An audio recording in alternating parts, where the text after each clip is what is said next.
Hello, welcome back to my channel. My name is Monique Josephine. We are in chapter 6 of Hillbilly Elegy by J.D. Vance. If you have been listening to the news lately, he has been stirring things up all across the world, particularly in his speech in Munich. I think it was over the weekend, where he called out the Western countries for claiming to defend democratic values while also suppressing them inside of their own countries. So yes, that was amazing. I absolutely loved the way that JD spoke there. In chapter 6, this really goes into his relationship with his sister Lindsey, and also the dynamics of the different siblings in his family, his father figures, his adoptive father and his biological father.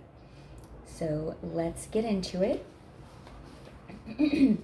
One of the questions I loathed and that adults always asked was whether I had any brothers or sisters. When you're a kid,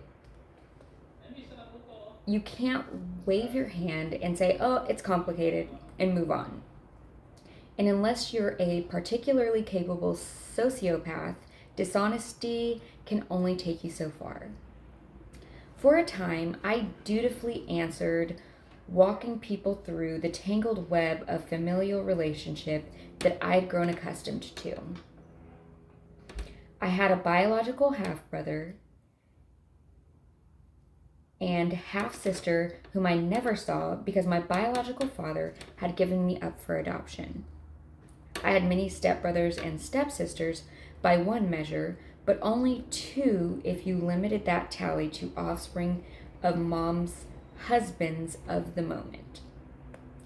Then there was my biological dad's wife, and she had at least one kid, so maybe I should count him too. Sometimes I'd wax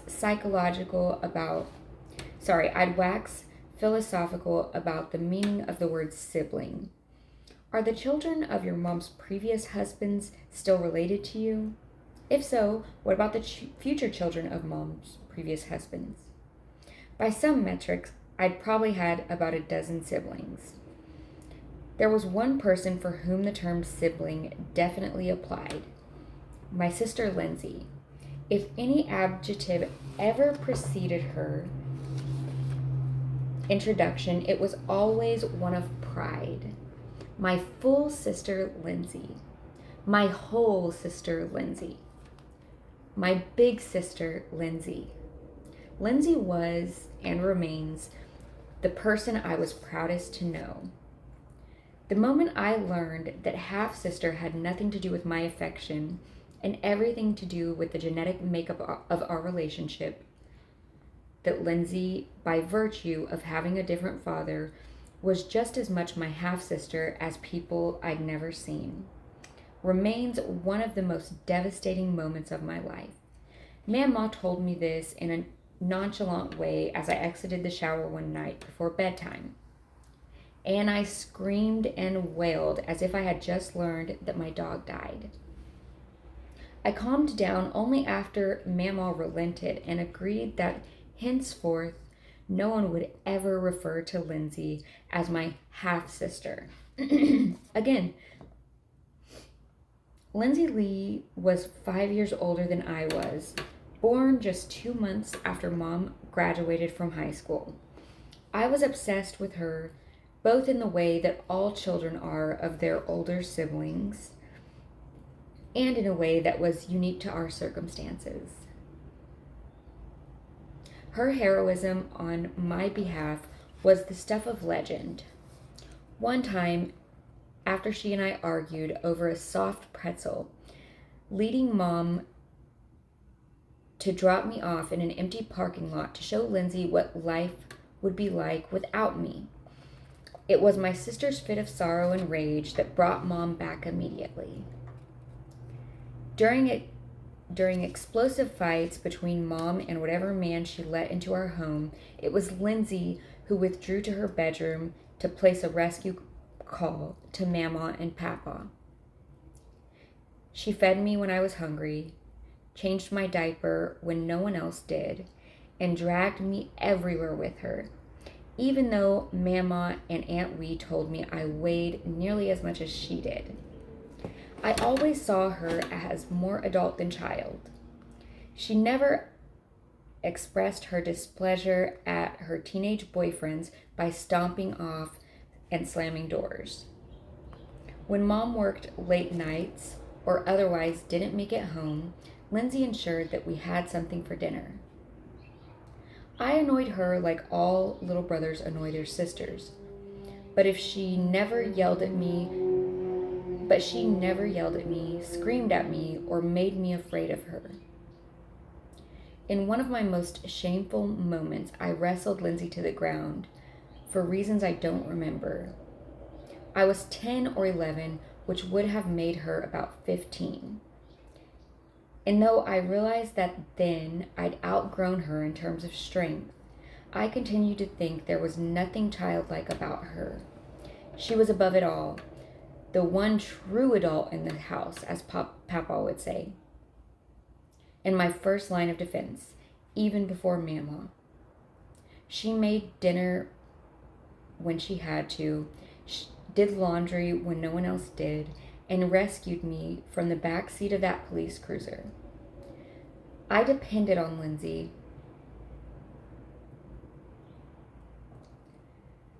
I depended on her so completely that I didn't see Lindsey for what she was, a young girl not yet old enough to drive a car, learning to fend for herself and her little brother at the same time. That began to change the day our family decided to give Lindsey a shot at her dreams. Lindsey had always been a beautiful girl. When my friends and I ranked the world's prettiest girls, I listed Lindsey first, just ahead of Demi Moore and Pam Anderson. Lindsey had learned of a modeling recruitment event at a Daytona hotel. So Mom, Mama, Lindsey, and I piled into Mama's Buick and headed north. Lindsey was bursting with excitement, and I was too. This was going to be her big break, and by extension, our whole family's. When we arrived at the hotel, a lady instructed us to follow signs to a giant ballroom and wait in line. The ballroom was perfectly tacky in that 1970s sort of way.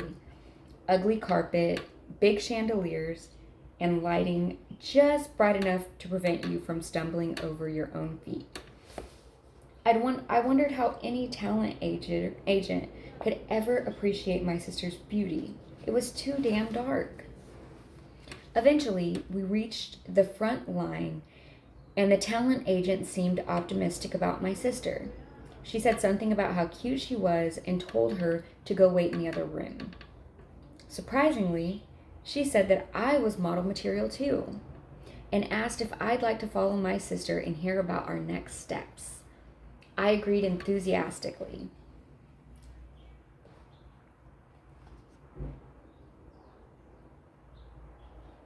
I'll just put this here.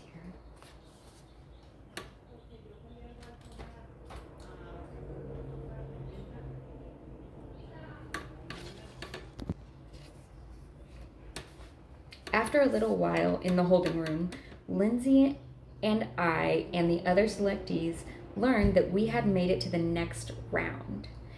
But another trial awaited us in New York City. The agency employees gave us brochures with more information and told us that we needed to RSVP within the next few weeks. On the way home, Lindsey and I were ecstatic. We were going to New York City to become famous models. You can almost feel how unrealistically exciting that moment must have been when you think like, oh my God, we're going to New York, we're gonna be models.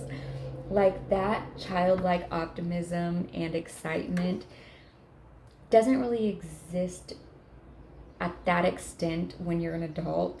So I just love reading how excited they were about this like unrealistic opportunity that kind of these people were scamming them or,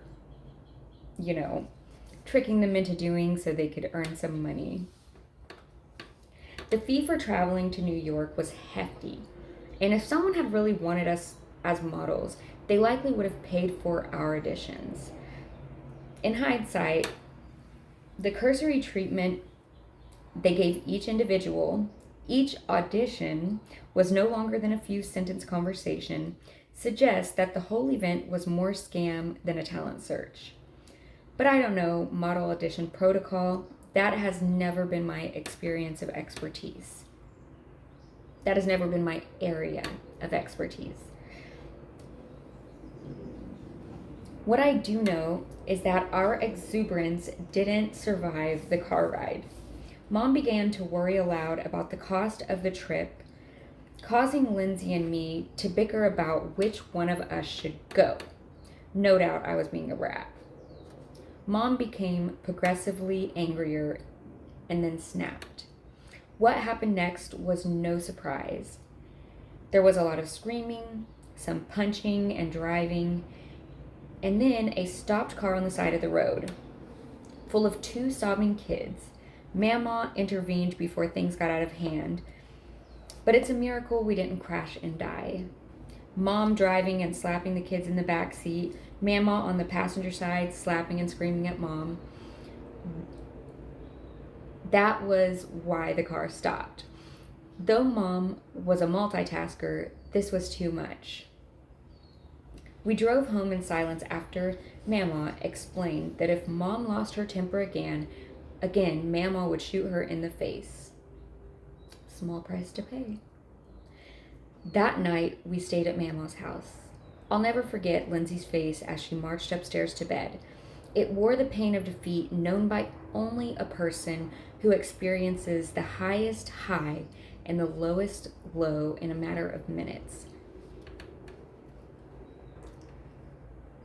She had been on the cusp of achieving a childhood dream.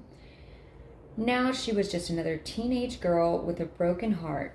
Mama turned to retire to her couch, where she would watch Law and Order, read the Bible, and fall asleep. I stood in the narrow walkway that separated the living room from the dining room and asked Mama a question that had been on my mind since she ordered Mom to drive us home safely.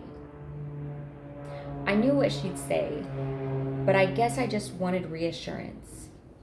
Mama, does God love us?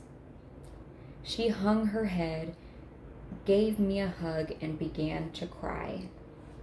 The question wounded Mama because the Christian faith stood at the center of our lives, especially hers. We never went to church except on a rare occasion in Kentucky, or when Mom decided that's what we needed in our lives. Nevertheless, Mama was a deeply personal, albeit quirky, faith. She couldn't say organized religion without contempt. She saw churches as breeding grounds for perverts and money chargers. And she hated what she called the loud and proud, people who wore their faith on their sleeves, always ready to let you know how pious they were. Still, she sent much of her spare income to churches in Jackson, Kentucky, especially those controlled by Reverend Donald Eisen, an older man who bore a striking resemblance to the priest from The Exorcist. By Mama's reckoning, God never left our side. He celebrated with us when times were good and comforted us when they weren't. During one of our many trips to Kentucky, Mama was trying to merge onto the freeway after a brief stop for gas. She didn't pay attention to the signs, so we found ourselves headed the wrong way on a one-way exit ramp with angry motorists swerving out of our way. I was screaming in terror. But after a U-turn on the 3-lane interstate, the only thing Mama said about the incident was, "We're fine, God damn it. Don't you know Jesus rides in the car with me?" The theology she taught was unsophisticated, but it provided a message I needed to hear. To coast through life was to squander my God-given talent, so I had to work hard. I had to take care of my family because Christian duty demanded it. I needed to forgive, not just for my mother's sake, but for my own. I should never despair, for God had a plan. Mama often told a parable of a young man was sitting home when a terrible rainstorm began. Within hours, the man's house began to flood, and someone came to his door offering a ride to higher ground.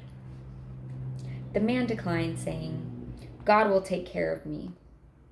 A few hours later, as the waters engulfed the first floor of the man's home, a boat passed by, and the captain offered to take the man to safety.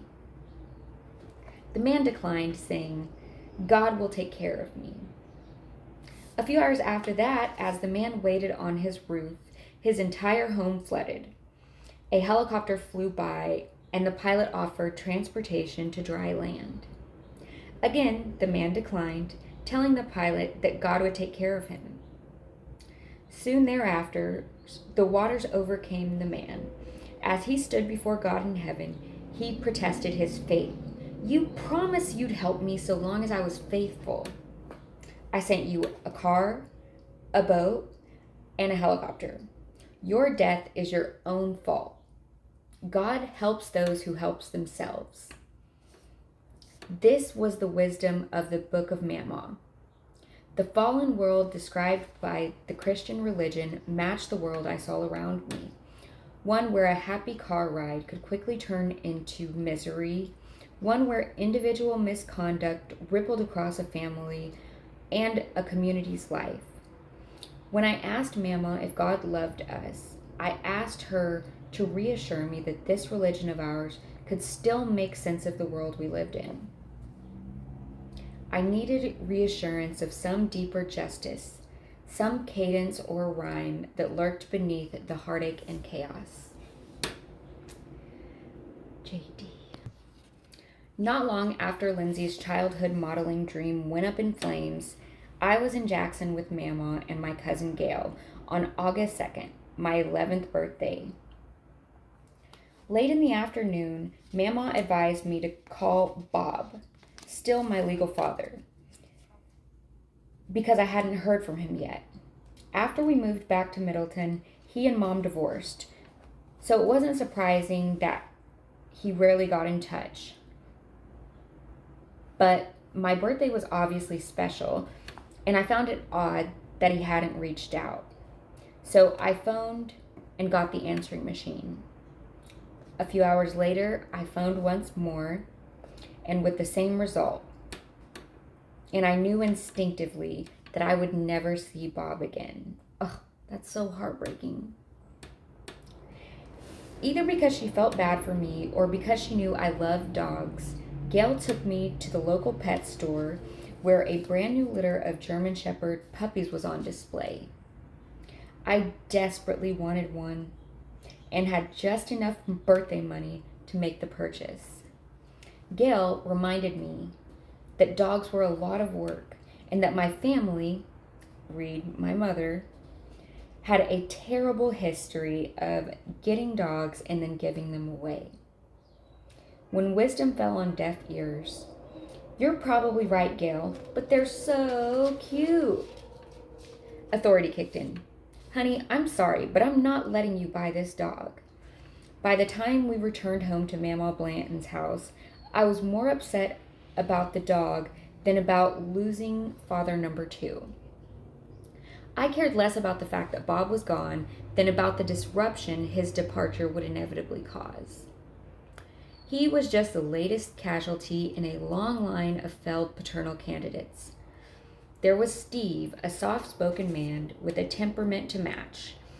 I used to pray that Mom would marry Steve because he was nice and had a good job.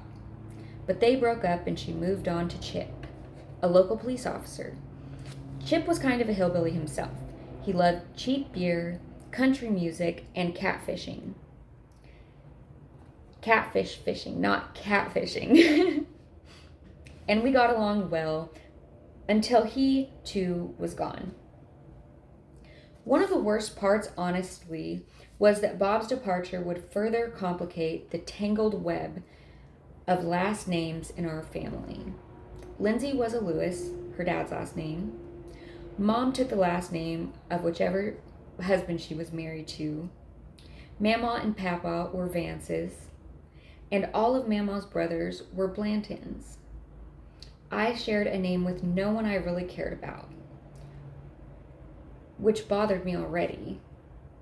And with Bob gone, explaining why my name was J.D. Hamill would require a few additional awkward moments. Yeah, my legal father's last name is Hamill. You haven't met him because I don't see him. No, I don't know why I don't see him. All of the things that I had hated about my childhood, nothing compared to the revolving door of father figures. To her credit, Mom had avoided abusive or neglective partners, and I never felt mistreated by any of the men she brought home. But I hated the disruption, and I hated how often these boyfriends would walk out of my life just as I'd begun to like them.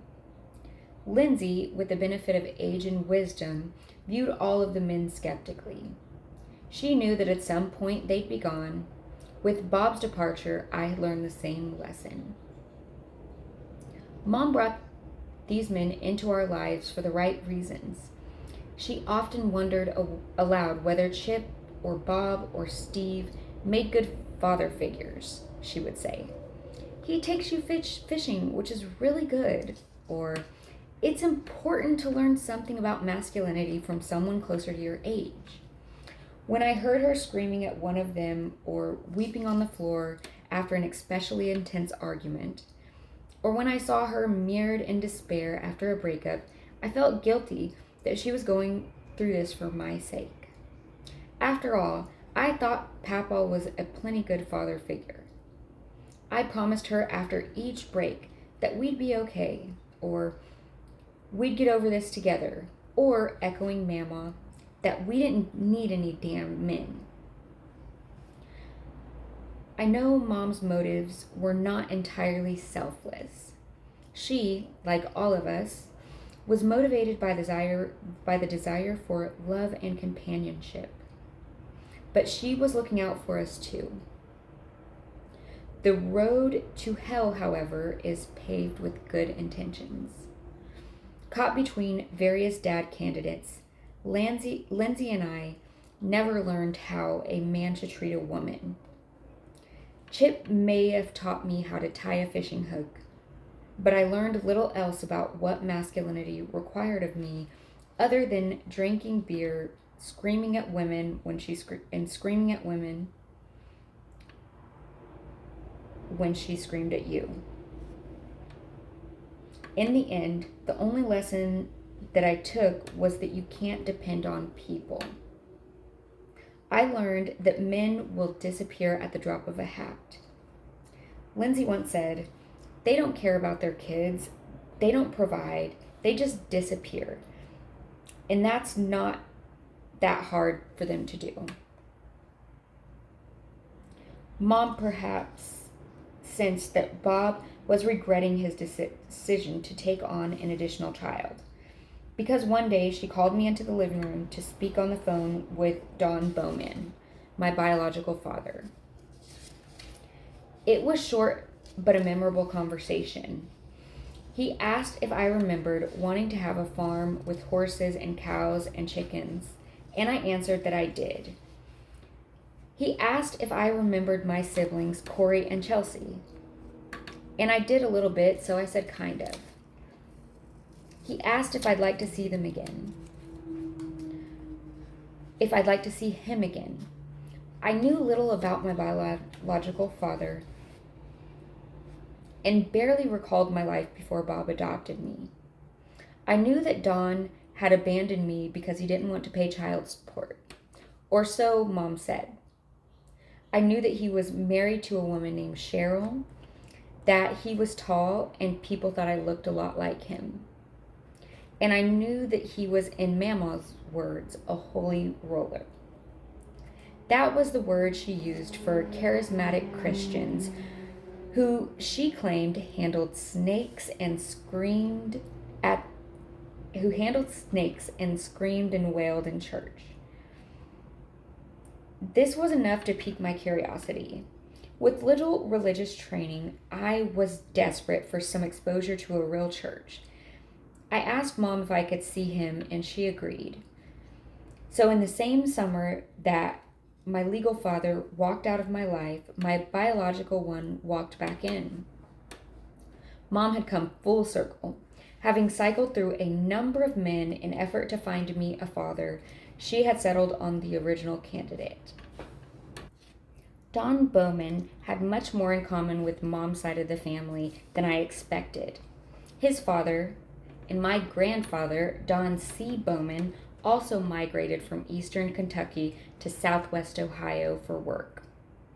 After marrying and starting a family, my grandfather Bowman died suddenly, leaving behind 2 small children and a young wife.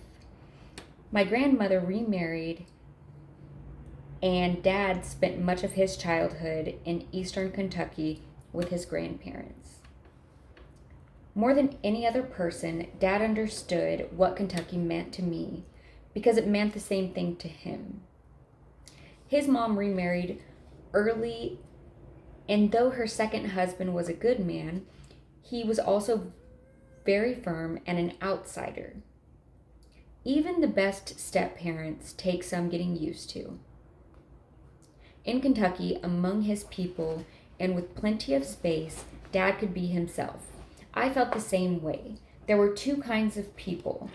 Those who I'd behave around because I wanted to impress them, and those who I'd behave around to avoid embarrassing myself. The latter people were outsiders, and Kentucky had none of them. In many ways, Dad's life project was rebuilding for himself what he once had in Kentucky. When I first visited, Dad had a modest house on a beautiful plot of land, 14 acres in total. There was a medium-sized pond stocked with fish, a couple fields for cows and horses, a barn, and a chicken coop. Every morning, the kids would run to the chicken coop and grab the morning's haul of eggs, usually 7 or 8, a perfect number for a family of 5. During the day, we capered around the property with a dog in tow, caught frogs, chased rabbits. It was exactly what Dad had done as a child and exactly what I did with Mama in Kentucky. I remember running through a field with Dad's collie, Danny, a beautiful, bedraggled creature so gentle that he once caught a baby rabbit and carried it in his mouth unharmed to a human for inspection. I have no idea why I was running, but we both collapsed from exhaustion and lay in the grass, Danny's head on my chest, my eyes staring at a blue sky. I don't know that I had ever felt so content, so completely unworried about life and its stresses. Dad had built a home with an almost jarring serenity. He and his wife argued, but they rarely raised their voices at each other and never resorted to brutal insults that were commonplace in Mom's house. None of their friends drank, not even socially. Even though they believed in corporal punishment, it was never doled out excessively or combined with verbal abuse. Spanking was methodical and anger-free. My younger brother and sister clearly enjoyed their lives, even though they lacked pop music or R-rated movies. What little I knew of Dad's character during his marriage to Mom came mostly secondhand. Mama, Aunt Wee, and Lindsey and Mom all told varying degrees of the same story, that Dad was mean. He yelled a lot, sometimes hit Mom, and Lindsey told me that as a child I had a particularly large and misshapen head. She attributed that to a time she saw Dad push Mom aggressively.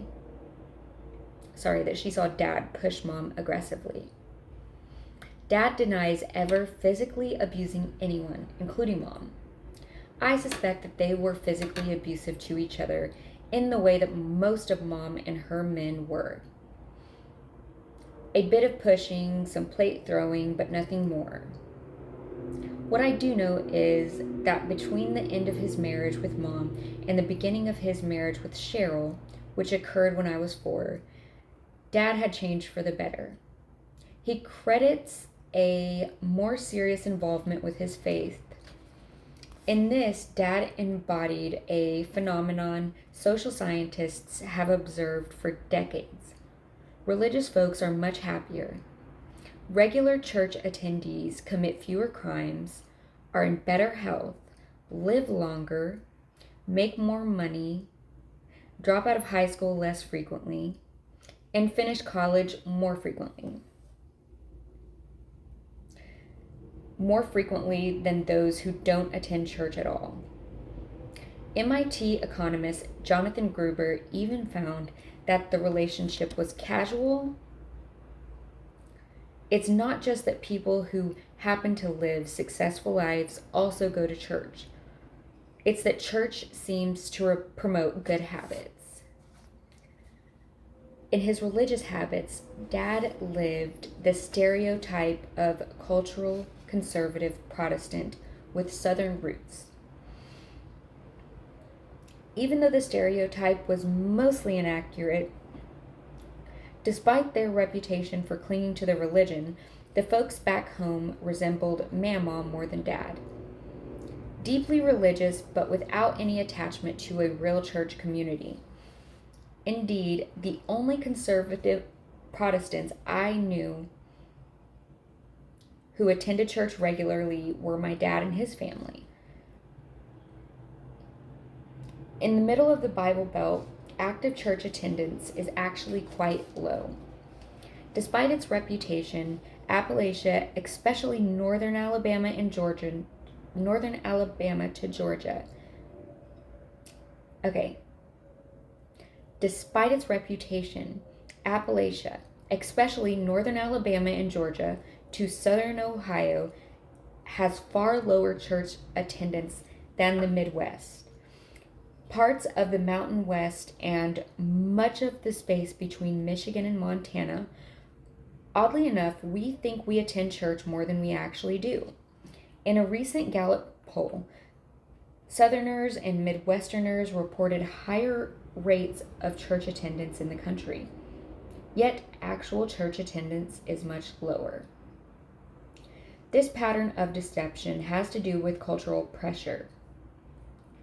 In Southwest Ohio, where I was born, both Cincinnati and Dayton metropolitan regions have very low rates of church attendance, about the same as ultra-liberal San Francisco.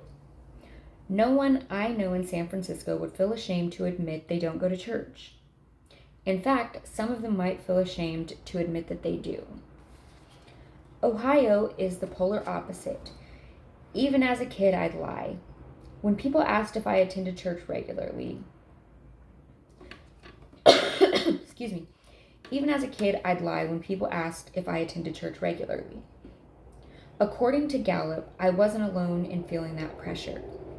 The juxtaposition is jarring. Religious institutes remain a positive force in people's lives, but in a part of the country slammed by the decline of manufacturing, joblessness, addiction, and broken home, church attendance has fallen off. Dad's church offered something desperately needed by people like me. For alcoholics, it gave them a community of support, in a sense that they weren't fighting addiction alone. For expectant mothers, it offered a free home with job training and parental classes. When someone needed a job, church friends could either provide one or make introductions. When Dad faced financial troubles, his church banded together to purchase a used car for the family. In the broken world I saw around me, and for the people struggling in the world, religion offered tangible assistance to keep the faithful on track. Dad's faith attracted me, even though I learned early on that it had played a significant role in the adoption that led to our long separation. While I really enjoyed the time we spent together, the pain of that adoption remained, and we spoke often of how and why it happened in the first place. For the first time, I heard his side of the story, that the adoption had nothing to do with a desire to avoid child support, as Mom and Mama had said. Dad hired multiple lawyers and done everything within reason to keep me. He worried that the custody war was destroying me.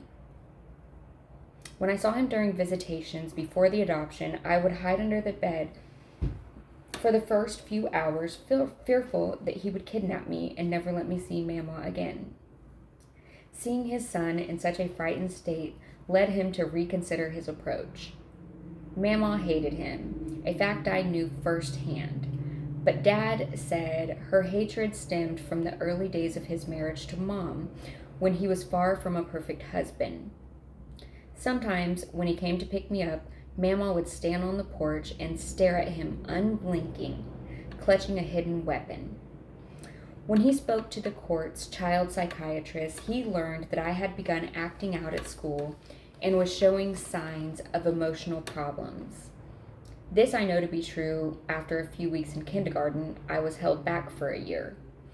2 decades later, I ran into the teacher who had endured my first foray into kindergarten. She told me that I'd behaved so badly that she nearly quit the profession 3 weeks into her first year of teaching. And that she remembered me 20 years later says a lot about my misbehavior.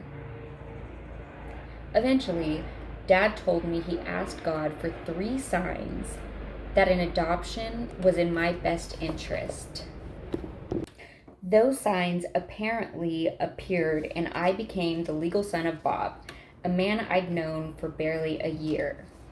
I don't doubt the truth of his account, and though I empathize with the obvious difficulty of the decision, I've never felt comfortable with the idea of leaving your child's fate to signs from God. Yet, this was a minor blip. All things considered, just knowing that he cared about me erased a lot of the childhood pain.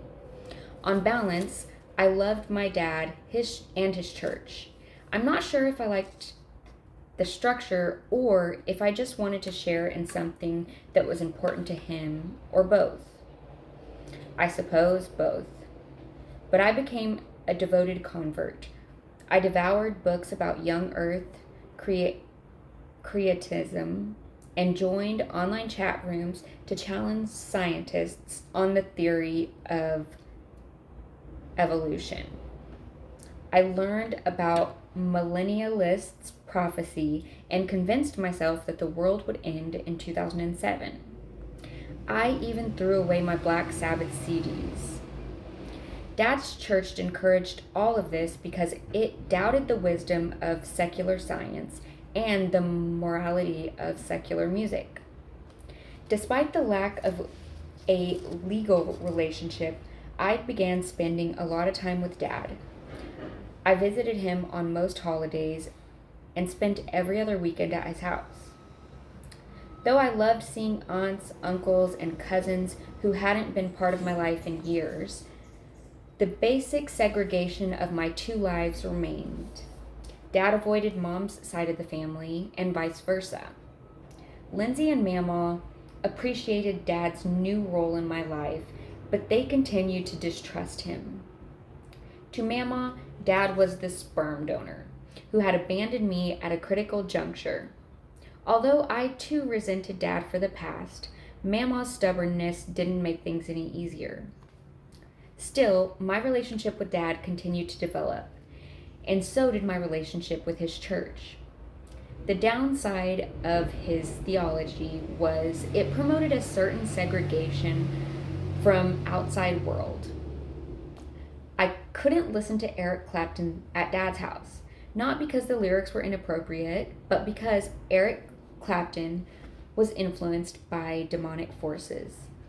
I'd heard people joke that if you played Led Zeppelin's Stairway to Heaven backward, you'd hear some evil incantation. But a member of Dad's church spoke about the Zeppelin myth as if it were actually true. These were quirks at first. I understood them as little more than strict rules that I could either comply with or get around. Yet, I was a curious kid, and the deeper I immersed myself in evangelical theology, the more I felt compelled to mistrust many sectors of society. Evolution and the Big Bang became ideologies to confront, not theories to understand. I love that line. I feel like that's how we all felt during COVID. It's like about the government, the health complex, all of the people influencing how the whole country operated. I feel like they were ideologies to confront and not theories to understand. So I really like that line. Many of the sermons I heard spent as much time criticizing other Christians as anything else. Theological battle lines were drawn, and those on the other side weren't just wrong about biblical interpretation, they were somehow unchristian. I admired my Uncle Dan above all other men, but when he spoke of his Catholic acceptance of evolutionary theory, my admiration became tinged with suspicion. My new faith had put me on the lookout for heretics, good friends who interpreted parts of the Bible differently were bad influences. Even Mama fell from favor because her religious views didn't conflict with her affinity for Bill Clinton. That's like me and RFK Jr. Just kidding, but I do love him. As a young teenager, thinking seriously for the first time about what I believed and why I believed it, I had an acute sense that walls were closing in on the real Christians. There was talk about the War on Christmas, which, as far as I could tell, consisted of mainly ACLU activists suing small towns for nativity displays. I read a book called Persecution by David Limbaugh about the various ways that Christians were discriminated against. The internet was abuzz with the talk of New York art displays that featured images of Christ or the Virgin Mary covered in feces. For the first time in my life, I felt like a persecuted minority. All of this talk about Christians who weren't Christians enough, secularists indoctrinating our youth, art exhibits insulting our faith, and the persecution by the elites made the world a scary and foreign place. Take gay rights, a particularly hot topic among conservative Protestants. I love this story because I feel like a lot of young people who first learn about like gay, lesbian, they're so confused and they don't understand it, and you can't define it to the dot to a child because you have to get pretty intimate in the details, and I feel like it causes so much confusion for kids. Okay, so I'll never forget the time I convinced myself. No. Take gay rights, a particularly hot topic among conservative Protestants. I'll never forget the time I convinced myself that I was gay. I was 8 or 9, maybe younger, and I stumbled upon a broadcast by some fire and brimstone preacher. The man spoke about the evils of homosexuals and how they had infiltrated our society, and how they were all destined for hell absent some kind of serious repenting. At the time, the only thing I knew about gay men was they preferred men to women. This described me perfectly. I disliked girls, and my best friends in the world was my buddy Bill. Oh no, I'm going to hell.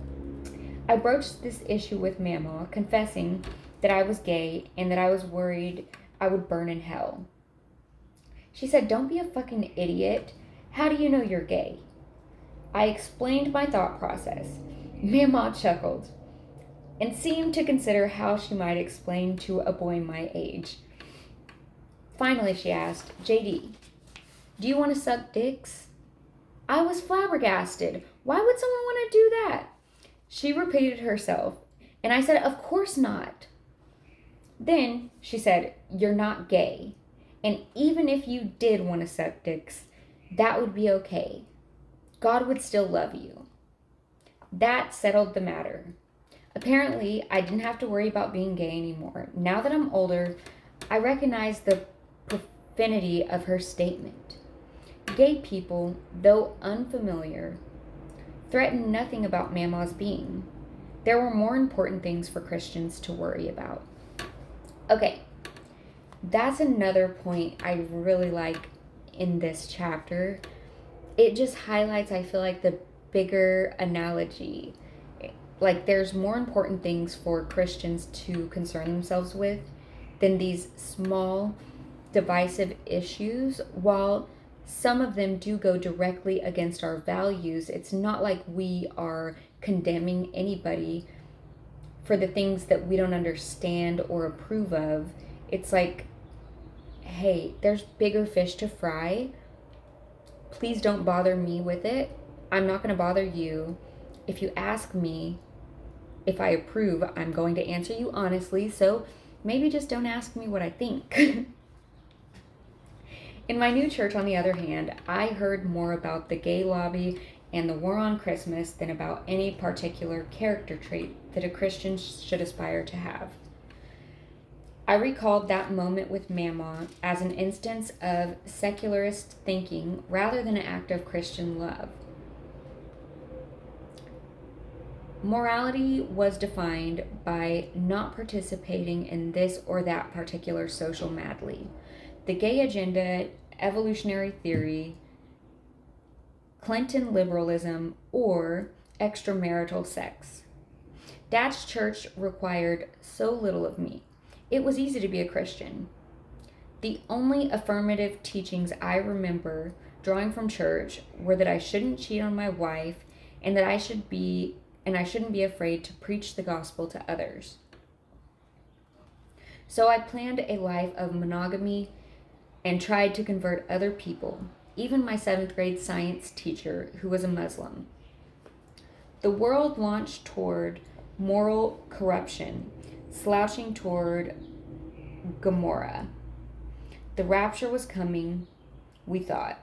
Apocalyptic imagery filled the weekly sermons and the Left Behind books, one of the best-selling fiction series of all times, which I devoured. Folks would discuss whether the anarchist was already alive.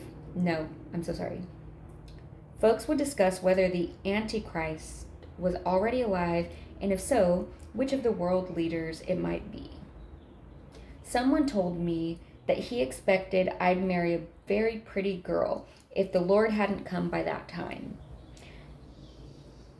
The end times were the natural finish for a culture sliding so quickly toward the abyss.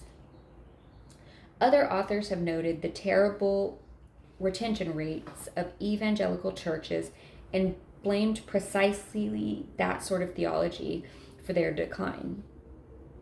I didn't appreciate it as a kid, nor did I realize that the religious views I developed during my early years with Dad were sowing the seeds for an outright rejection of the Christian faith. What I did know is that despite its downsides, I loved both my new church and the man who introduced me to it. The timing, it turned out, was impeccable. The next months would bring a desperate need for both a heavenly Father and an earthly one. Okay, so that's a pretty good chapter. It was quite a long one, but nonetheless, I just love the analogies, the way that he puts words to things that I can relate to on a level unlike any other author I've read. I absolutely love this book. It takes me back to my childhood. It helps me articulate things I've never been able to. And I think the through line of this is that whether you live in a perfect nuclear family or come from the hillbilly hills of Kentucky, what's important is that you have a support system. You know, I grew up without a mom, but because my big sister, 9 years older than me, was there to step in her place and look out for me, take care of me, love me, tell me I was special, it doesn't feel like that big of a void because I knew that I was loved. I knew that I could fall back on her then and still today. So, you know, the message I get from this book is really that your community is the most important thing. We need to focus more inward on our homes and the people directly around us to help support and be a more wholesome community. Before I let you go, I also want to introduce you to a candidate for our next read, Chaos, Charles Manson, the CIA, and the Secret History of the 60s. This is a pure teapot. It's by Tom O'Neill, who was an investigative journalist, very new in his career, who got assigned to do a magazine article about, I believe it was like the 3-year or 5-year anniversary of the Manson murders. And it actually took him 20 years to finish this project, and it became this book. It reveals so much corruption in the state of California, in our government, and in some of the motives behind the 60s and the hippie movement. So this is a must read regardless, but I'm pretty sure this will be either our next read or one in the near future. First, I'm going to improve my reading skills. I know it's a little bit rough right now, so I want to spend a little bit more time reading more quick reads that are easier for me to get through before I get to these type of books with, I know, more words that I'm not familiar with. So yeah, this one I think we're going to get through pretty quickly. We're almost halfway finished, starting chapter 7 tomorrow out of 15. So yes, thank you so much for joining me today. I appreciate your time. If you enjoyed this, I hope you will like and subscribe. And until next time, ciao.